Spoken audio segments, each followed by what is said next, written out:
how we did it, but we did it. It's funny because I was talking to Patrick doing a Skype call with him about our event we're going to be doing. Yeah.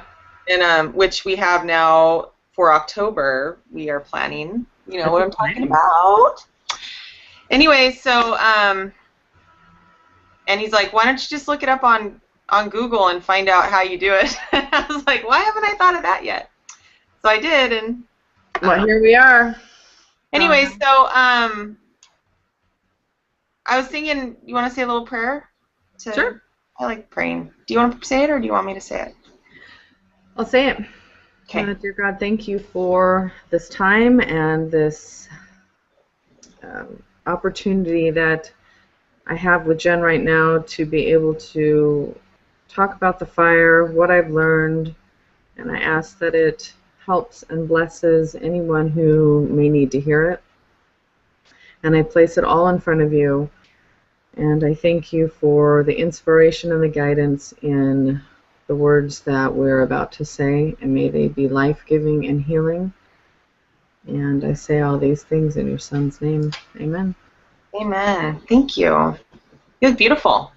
Aw, shucks, thank you. Oh, you're welcome. I know you get to see kind of, I should have probably put a little makeup on. This is au naturel. I'm in sweatshirt and all, baby's asleep. Let's get started. So I honestly, when you were talking yesterday, and it's funny because I've had emails since I put that out yesterday, like I said, of and people asking me through even messages on Facebook and stuff, where's the interview you were doing yesterday? And people did show up on it actually, and they did? Yeah, and yeah, so wow. They saw our 2-minute blurb of trying to figure it out, which kind of, I don't know if yours is being kind of goofy right now, but mine is. So anyway, when you were talking yesterday, Wendy, about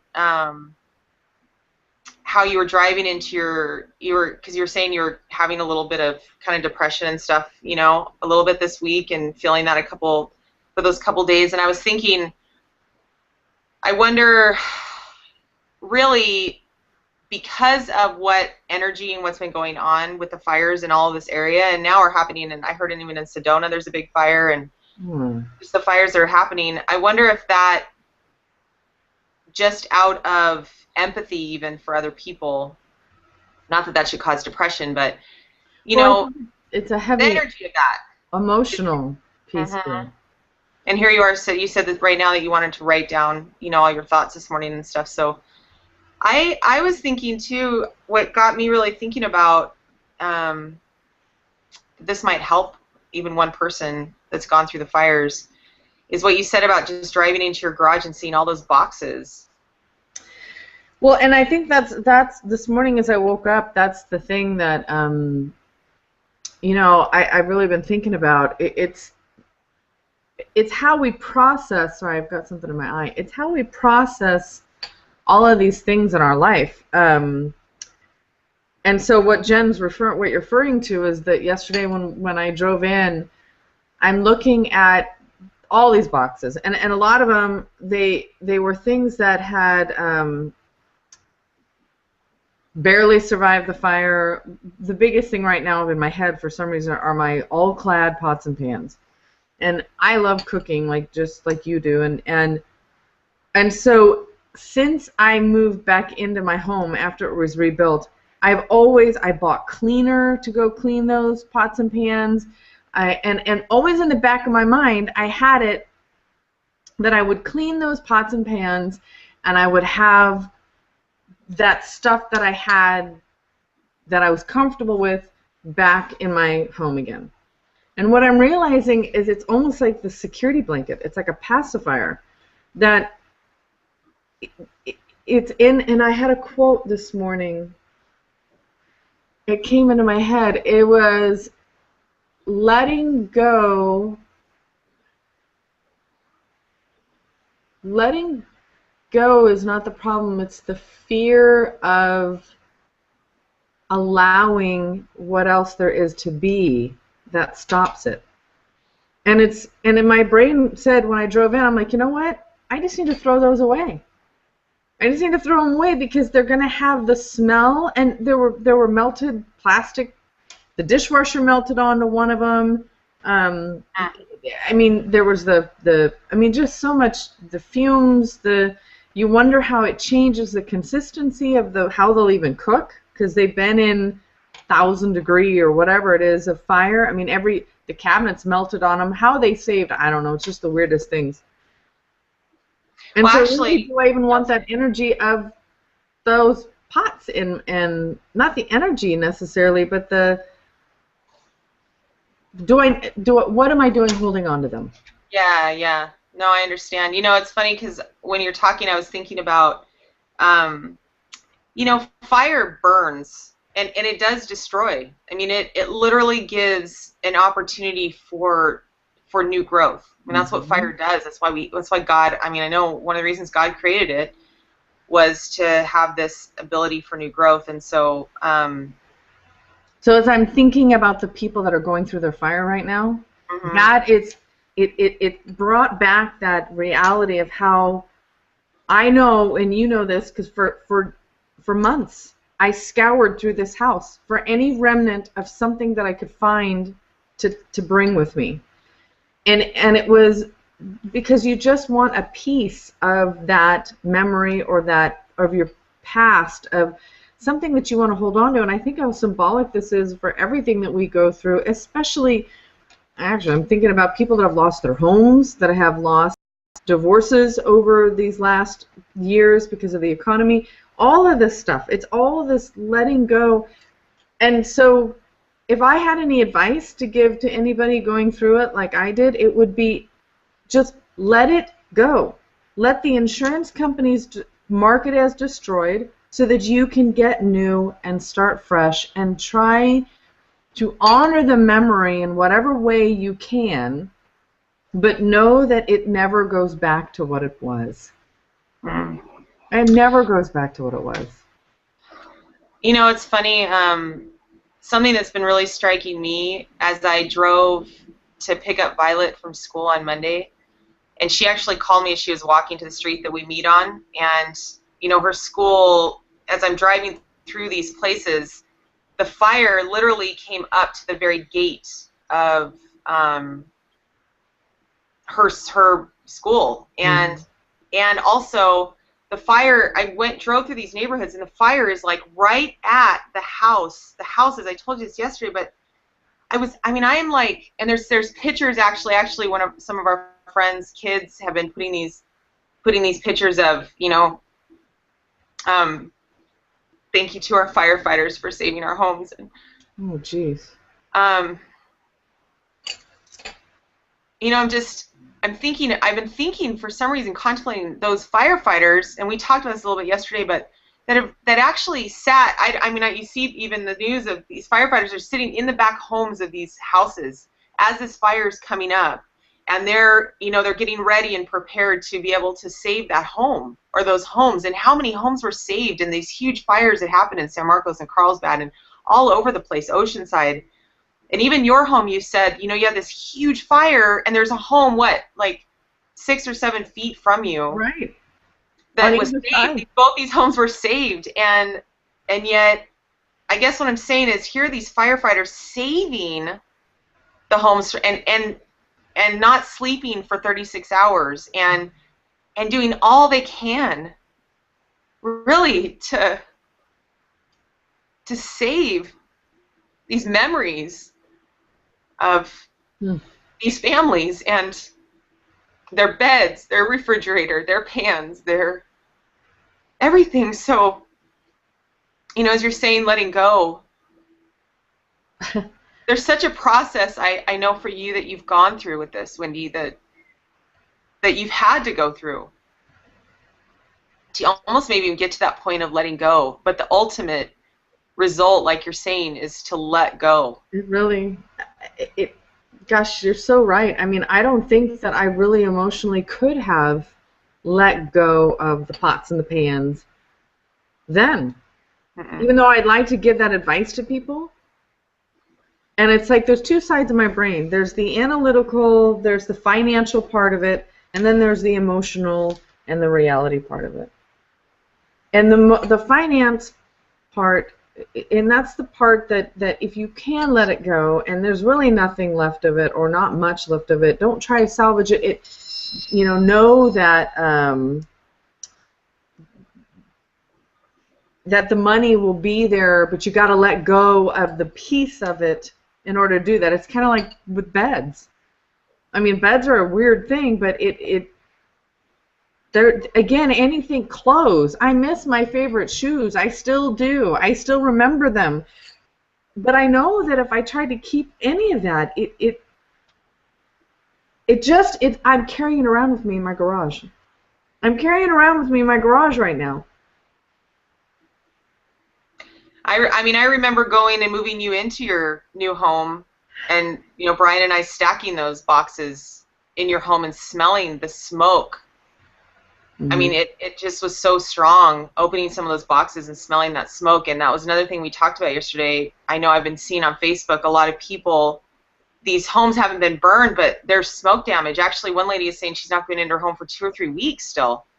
She's not going to be able to go into her home because of all the smoke damage. And so I actually I was hoping that because we talked maybe about talking about that a little bit, like, it wasn't burned, but it's damaged. Yeah. Now what do you do? Well, what do you do with that stuff that's been damaged? Do you try to salvage it? Like you're saying about the pots and pans, I mean, I think there's thousands of people now that are dealing with smoke damage in this area. Well, and that's where, I think doing some more research on really, like as I go back and I look at those pots and pans and I go to open it up, I know that smell. And how much of that smell, like I was telling you yesterday on the phone, I still, because all of my plumbing and my pipes are down in the foundation, and we didn't jackhammer out the foundation, so especially the plumbing in my downstairs bathroom, when it gets hot, I can still smell the smell 2 years later. 2 years later. So I'm thinking, if I can still smell the smell 2 years later, and when I go to open those pots and pans, and then when I go to heat them on the counter, do I want those toxic fumes inside my food? And these are things that we don't think about. When I'm going through it, I'm thinking, these are my all-clad favorite pans. They look decent. Some of the handles melted, but you know what? I can fix it. I can redeem it. And I think if I just could have had this strength, and maybe this is where the best thing that you can do is get a surrogate friend. I was just writing in my journal about I love that. About, the stuff that I'm going through with Cora right now and being the surrogate for her for God and in my prayers. And so maybe that's what you do is, I know I would go and help somebody. Oh, you're all black now. Sorry, I was trying to move that. You're still black. Whoa, really black. No, yeah, I know. There was a glare coming in my eyes. There you go. Is to have someone help you, watch this video with you, and then remind you that pots and pans, bedding, anything cotton, anything that's touched the smoke, it'll be black. It's never going to be good, unfortunately. Now, I don't care. I have a statue that my grandfather gave me, and it's one of the statues that I remember in his house always. And it is melted. It has meltings of stuff on it. I don't care. I will not throw that away. I don't know where I'm going to keep it. Maybe I devote a corner of my garage to things that I just don't want to let go for the memories. But if you're trying to use them, know that you won't be able to use them. And really, if there's a lot of it, it's still going to smell up an area. And so really hold on to that discerning of memory pile that's going to have to probably stay in a garage or in a sealed spot, because it will smell, and it will smell a lot. The things that you can rebuy and throw them away, but you can replace them, and then those things that that's pretty the two big categories. The ones that you just know are memories that are, you want to hold on to it no matter what it smells like, but you know you're going to have to put it in a separate spot. And then there's, probably a third pile would be things that you just can't get rid of right now emotionally, but at some point you know you might be able to, but right now you can't. Like almost a gradual pile. A Exactly. gradual letting go. Right. Like, You I know, have baby clothes from Cora in a box that they were sealed in this box in the corner of a room. They're smoke damaged, but I still have them because I don't have the heart to throw them away, and I still don't. well, when you're talking, I was thinking actually of two things. One is when you were talking about that statue, you know, I think about again, I'm into genealogy, and when you look up like on ancestry.com or whatever, you can actually find pictures of, or even of documents that could be 100 years old or something that they've been able to find and then photograph and put on there. And for a lot of people, there's something so fulfilling about being able to see that document or that object or whatever it is, or if it's been passed down through family. Like, I was just thinking, like, what that is, what that means, as you're saying this number one pile. And then I was thinking about that kind of that number two pile of, or the number two thing of memories. How much of our lives are we putting in a box? That's just what was coming to me. Like, seriously, how much of the memories of even, say, your grandfather? How often do you talk about your grandfather? Because we've discussed him, and so I was just thinking, gosh, I don't know there's probably a lot, there's so much to learn in all of this, and so much to dissect with all of this. When you talk about the box, it's kind of like when it's that process of it's that middle pile. You put it in a box, you carry it around with you, and then all of a sudden you realize when you open that box again, you haven't looked at it in a year. You haven't thought about it in a year now. And so now maybe it's time, you've had enough distance, now maybe it's time to let go. And then, I know you'll find yourself as and here's the hope part. You'll find yourself by, like, the painting I commissioned Patrick Carney to do with me and the girls. I had this gorgeous horse painting that my ex-husband and I had bought in Palm Springs. I loved that painting, and it sat in the same spot. I was looking at it, I think it was just yesterday, I was looking at the picture of me and the girls, and I thought, you know what, I miss that horse picture, but I so love that painting even more. I love that, Wendy. And so it's like it frees up in some ways, as it's like ripping off that Band-Aid frees up the space to have something better. And so fire has done that for me. The burning, the smell of the ashes, it's painful, but it is freeing for more expansion and for better things if you allow yourself, if you let go and allow yourself to be present to it and do it. I love that. It's funny because last night I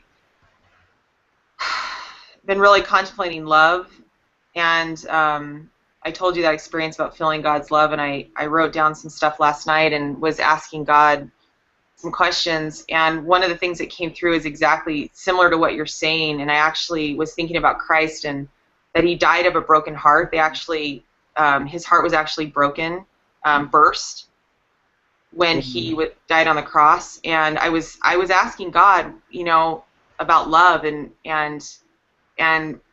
he was giving me this relation to Christ dying on the cross with his heart breaking, and I saw this expansion of love, that there's a frequency to love, and as we keep, kind of like a plastic bag, as you keep expanding this, this plastic bag, as love keeps expanding, at one point it's going to break.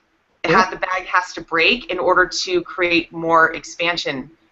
And so I was thinking at that moment, Christ Christ died for every one of us.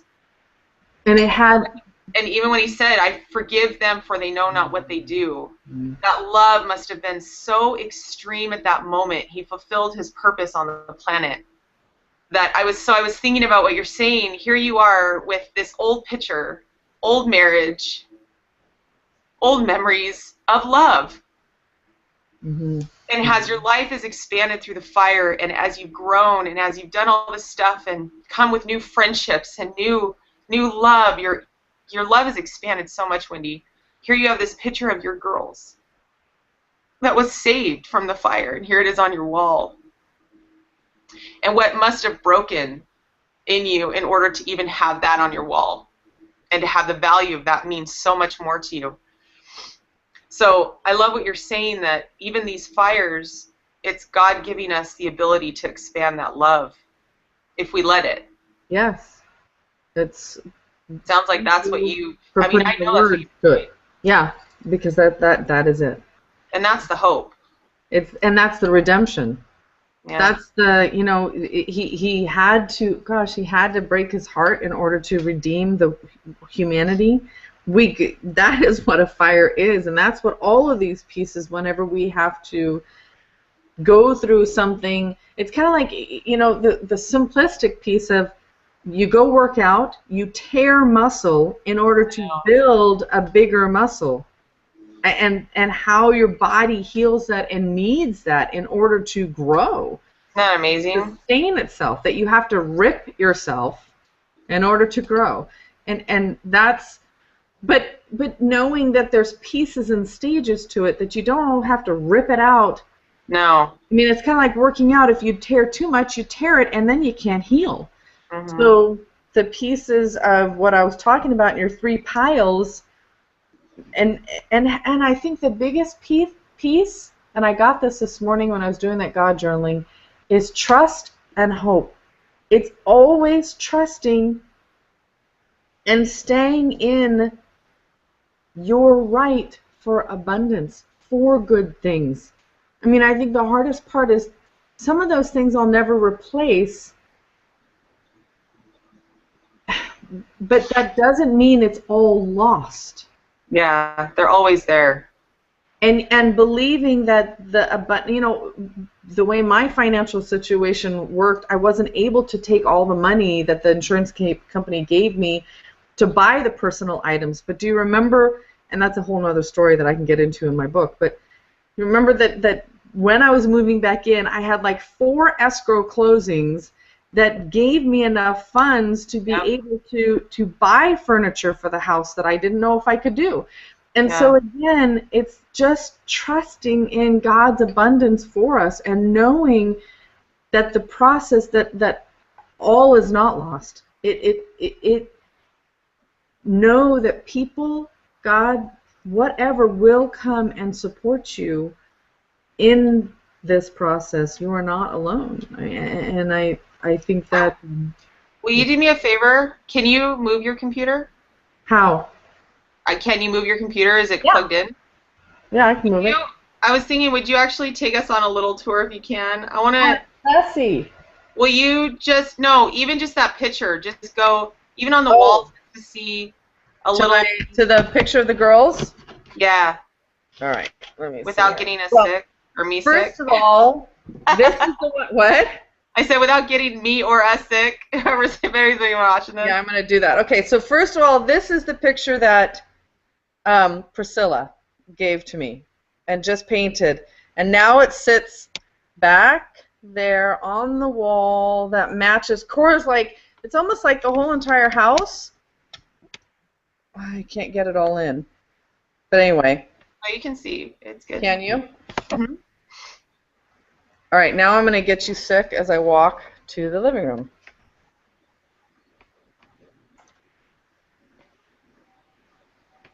And there's the picture. And that's where the horse picture stood in my living room, which is the front of the house. And my beautiful table and all the stuff, now I have something that I love even more, with my Buddha and my So anyway, Mhm. that's that. Well, and again, I remember, your house is all in red and it had a totally different feel and it's Yeah. still you, but it's like here you've been able to, it's almost like this redo update, you know. It's just a different place. So, I mean, again, even the smoke, I was thinking about that smoke thing where, that smoke really can just damage just as much as a fire Oh, it, where, it, it, it absolutely. You still may be able to see the item, but it is just as good as if it wasn't there. Now, the yeah. good thing about the fact that it's still there is with your insurance company, they can then, there were so many things that they couldn't even see pieces of it, and they had to trust me that I had whatever I had, and thank goodness I had the insurance company and the people that I worked with. That I had to write down the things that I had to remember were Mm. there in the home, and they still gave me a value for them. Do they do Um, anything for, besides the things that are burned, do they do anything for the smoke damage? Do they? there are some companies that do a restoration, and I didn't have anything. They told me I could send it out to get some things restored. I still need to do that. I have those watches that I mentioned last video from my grandfather that I really need to get restored, and so I'm going to take them to a jeweler. But now what's happened is I won't be able to get a reimbursement from my insurance company because I've waited too long. Mm. So that's the other thing, is make sure that you understand the window that your insurance company will give you to uh, restore or to buy back things. So again, Well, is there's there so many details to all of this. Yeah, I was gonna say, I mean, if you were to, is there anything else coming to your mind that is helpful in rebuilding, or because I mean, really, you're rebuilding. It's funny. I mean, there's tips and things that really could be helpful for people, but I wonder even, we've talked about just that foundation of rebuilding your life and the how the burning of your house really was parallel to just that rebuilding of your life. So it's almost like I wonder if those tips could even be supportive for somebody rebuilding their life, even if it's through a divorce or through a death or through something else. Well, and I think that the things, because I've been through a divorce, I think, again, it comes back to the same things I led into the last one. It's allow, allow. So allow friends to help you, allow God in, and allow yourself to heal. Mm. Meaning give yourself the space to just be with your feelings and with who you are and with the emotions of it. And if it means that 3 years from now you're still crying over your fire or your divorce or the passing of somebody, give yourself, just have it. Allow yourself to have it.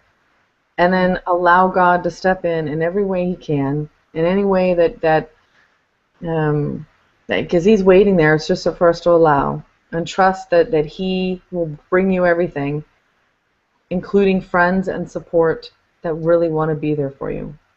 Well, I was being that we're in our mastermind together, and it's been quite a while we've been doing it. How has that supported you, stepping into a group of support like that? That's kind of structured, but because you called in the people in the group too. I mean, what has that done for you in the last year to help you create this hope and Well, everything. Each person in that group is there for a purpose and a reason, and they they've taught me all these different pieces of myself. But I think the biggest piece is it's this expansion, so that I can go and live my dreams and be supported and sprout my wings, knowing that every week it's very difficult to even tangibly communicate what a mastermind does for you as a human being, because there's so much energy and flow to it that supports you throughout the week. And so the piece of giving to others and watching their lives to flourish gives you the same.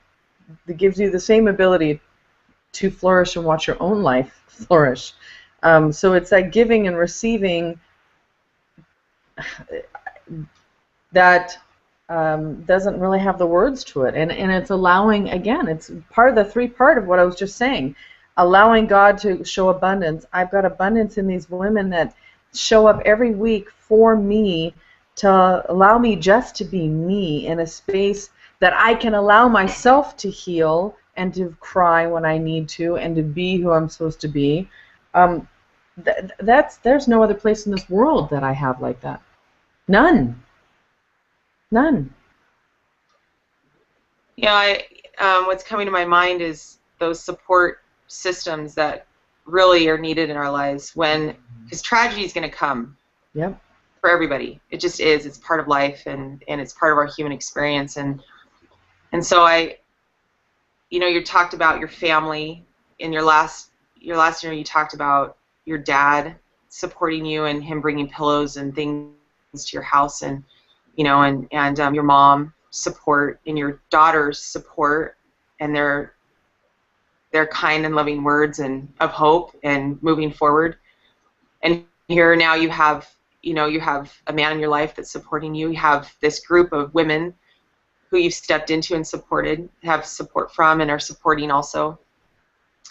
And how important, you're saying these three, and then you have God that you've really come closer to, and you're doing this trust the source journaling, and you're doing all these different things. That culmination of things, even if you look on a scale from 1 to 10, Wendy, really in the last 2 years since the fire, your hope barometer, where do you think it's at right now? And do you think it's because of all those different support systems you've had? Yeah, it's a 10. It's definitely a 10. The hope that I have for life and what I have going in front of me right now, the amount of abundance and the amount of friends, support, I know right before the fire, my hope was probably a 1 or 2. I had hit rock bottom, I know, in my life. So it's amazing what has transpired in 2.5 years to things that I never could have imagined. I desired some of them, but I didn't even have the vision for the desire of what I'm receiving right now. I couldn't even have envisioned all that I have to this extent that I'm in right now. And I think it's not because of the fire, it's because of the process of the fire and what I allowed to happen with it. Mm. It's just coming to me how amazing that, again, one of your masterminds was about your book, which wasn't very long ago. Mm-mm. And one of the things that came through was to do these interviews so that you could have a place where you could talk about this openly, get support from a sister, friend, and even the community, whoever might even end up watching these interviews, because it was the only way we knew how to do an interview without having to pay some money for Skype or whatever, and just be able to do it.